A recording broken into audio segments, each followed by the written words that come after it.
On today's video, one of the most anticipated events in Rise of Kingdoms, the Legendary Tavern, dropped about a week ago, and it was a massive disappointment on the first day. But we waited long enough to put out this video because I had a small hunch, and that hunch turned out to be right. In this video, I'm going to let you guys know what that hunch was and why this event, while it seems insanely overpowered for pay-to-win players, is actually fairly decent. So sit back, slap a like on the video, and let's go.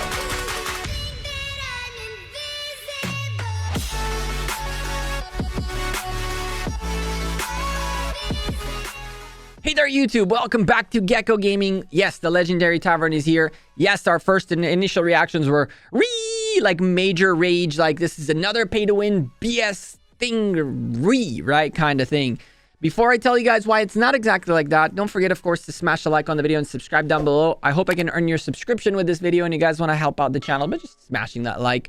So, the Legendary Tavern was one of those events where we thought, okay, this is how we unlock Legendary Commanders. The way this event works is you get keys, you open this chest, and you have a probability of getting one of any of the Legendary Commanders as a sculpture, and the higher probability goes to the Wheel of Fortune Commanders, and the older the commander is, the more likely you are to get it. So the latest and greatest commanders have a much lower chance as the older commanders, which can cross even the 3% threshold for a sculpture.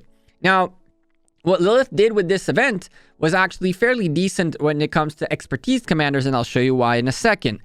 Unfortunately, about 33% of your luck goes into Dazzling Starlight Sculptures and Tomes of Knowledge, which really sucks. But, now that we get that out of the way, with all of these probabilities, one of the things Lilith did is if you get a sculpture of a commander you have expertise, it will turn into gold keys, into gold coins, 50 gold coins, which you can then exchange for other keys or for legendary commander sculptures or for a couple of other things in here. As you can see, we've already exchanged a few. That's why we have 70. I exchanged, I believe I exchanged 2 when we had 100. And so you can see missing 2 and we had 20 remaining. We'll do more of that in this video. The way this works is you can get keys by either buying them from the VIP shop at a very discounted rate of about 600 gems per, if I'm not mistaken. You can get them at the shop, as you can see right here, 600 per. You can get them at the shop for 1,000 gems per key. That's right, 1,000 gems per key.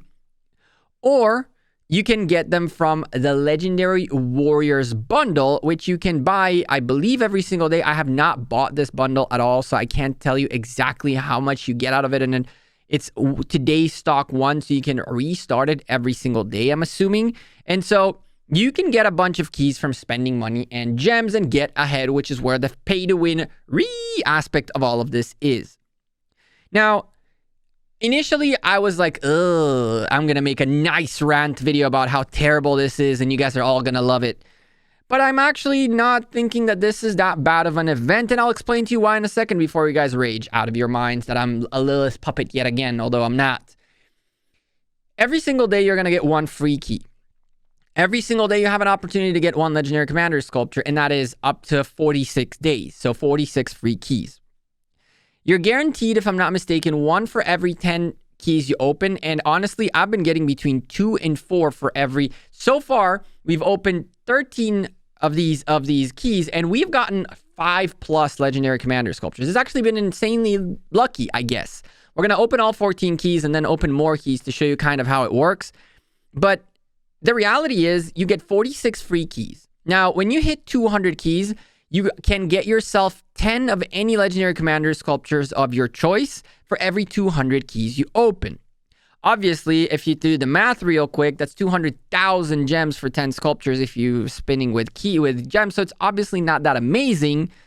But as a huge pay-to-win player, this is really good for you. But as a free-to-play player, what the heck do you do? Well, this is very misleading because this is not the only way you can get keys. First and foremost, you can get a decent-ish amount of keys from the Crusader achievements in your KVK. You have a bunch of these keys available throughout the Crusader achievements. So, I mean, 3,500 participate in Alliance build for 3 keys for free pretty much. And if you start taking a look at how many you get, you can really get to like 60+ spins, keys without doing anything for free. But there is more. My hunch was that there is no way these guys are going to leave. I mean, you have 2,000 chances a day, right? There's no way these guys are going to make this insanely pay to win for the mega whales coming into the game. They just wouldn't do that because it would kill anyone trying to catch up with them. And then after a few days, this happened. Yeah, you can now exchange the sculpture thingies in these events for keys. So you don't have to go for the epic commander sculptures that you don't need anymore, or for a gathering commander if you don't want to. You can indeed exchange keys. And so, yeah, you can only exchange, I believe, 5, but I'll take the 5. That's better than nothing. That's 5 spins. This event shows up every other week. And so that's probably in 40 days, you're probably going to get another 20, 30 spins potentially out of this keys if you, again, do this. But wait, there is more. Warpath showed up with keys as well. So now you can every single day in Warpath train 2,000 of each troop and get 4 keys, 16 keys from this event alone. Now all of a sudden we're looking at 46 free keys, another 16 from just training troops. We're already up to 62 keys and we haven't even started scratching the surface, because I am very certain Lilith are going to keep adding these keys to all of these little events to make those keys more accessible and therefore make commanders more accessible. And so, yes, if you are a massive pay-to-win player who has no issue dropping 20 million freaking gems on keys to open it up, you're absolutely going to get ahead of everybody by a milestone. But I guess that's what you get if you're going to spend enough to get 20 million keys. For the record, 25,400 bucks. If we try to round it up, we're talking $100,000 for 25,000 million these. I mean, if someone's going to spend $100,000 on this game, I'm pretty sure you want to cater to him as much as you can, right? This could be a complete ripoff too. So, quite frankly, while this event seems insanely good for the big spenders, I truly think we're going to be seeing more of these like smaller, easier events to get done of participation, essentially, where we'll be able to get keys out of them. I did not see the keys in Strategic Reserve at all, which is a little bit of a shame. I honestly really hope Lilith start adding these keys to every single event rewards. Every single event you're doing, you'll get a key or 2. I think that would be fantastic. I'm fairly confident, and I'm not sure of it yet. We'll find out. We're going to do our best to get there. I'm fairly confident you will be able to, with free-to-play free keys and free-to-play events like the events that I showed you, to get at least one time to the 200 and therefore unlock a commander. That's what we're aiming for. And now, let's open some keys and then see what we get out of them. First and foremost, let's go to the shop and grab another key. I could go for the secured legendary commander sculptures. I definitely could. But for the sake of the content, we're going to get keys instead. We'll open 10 at a time and then go for the rest of the 6. So let's see how good we do with 10.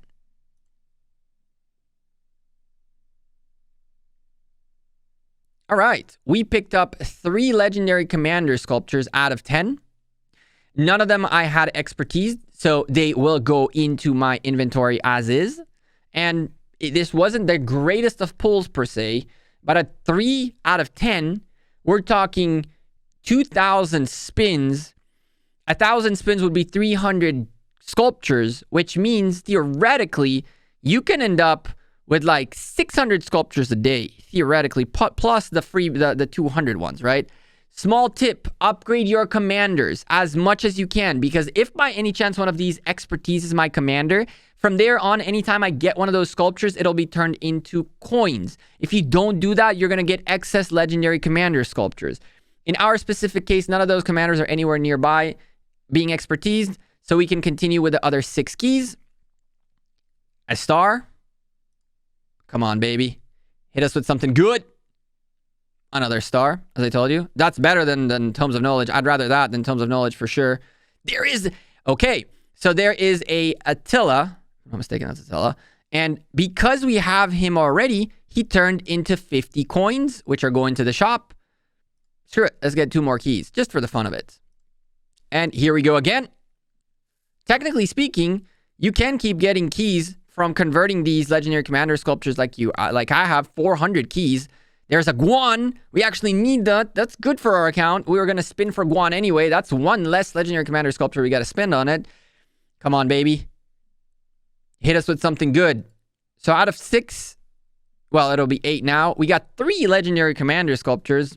Not bad. Not bad at all. And there is a final one for our final key. So we got, I believe, a total of 6 Legendary Commander Sculptures out of 18 keys. Being that I had 16 and then we changed 2 more on top of that. We're at 31 opened. I haven't spent a dime on this yet. We're over 10% in, and we are over 10% of the event in, but I truly didn't pay too much attention to it in the beginning. And so I definitely missed a day of Warpath, not noticing that this was going on. And same thing goes for this. I'm not so sure I'll be able to exchange all the keys, but I'm going to do my very best to get there. But with that being said, I feel like the Legendary Tavern is not the worst possible thing it could have been. There's still ample of opportunities for free-to-play and low spenders to get Legendary Commander Sculptures, although you might not necessarily get exactly what you want, as it's out of all the Commander Sculptures out there. And in our specific case, I mean, it was nice to get a Theodora because we don't have her unlocked yet, but I don't know whether the Zenobia that we got is going to be any meaningful whatsoever. I don't know if the rest are going to be any meaningful whatsoever. Our Edward of Woodstock is definitely not someone we care for at all, though we can almost level them up once more. But Guan, I'm kind of glad we got that one Guan. That one Guan will make life one Legendary Commander Sculpture easier, as the wheel is coming up very soon and we want to get him expertised. When Mightiest Governor comes in tomorrow in K2, we are going to finish up our Tier 5 infantry and then push some T5 infantry, probably a good 400k T5s. Maybe that video will come out soon. If you guys want a video of me massively training and talking you through the plan of this account, make sure you subscribe down below and let me know in the comments. Maybe we'll do that. But for now, tomorrow's video is going to be all about 401's KVK, a little bit of the who's against who, what's against what the plan is per se, and what's going to end up happening, in my opinion. For now, I'm Gekko. I'm out of here. Appreciate you at the end of this video. Drop the like on this video, subscribe down below, and I'll see you in the next Rise of Kingdoms video tomorrow. Take care and have a good one. Peace.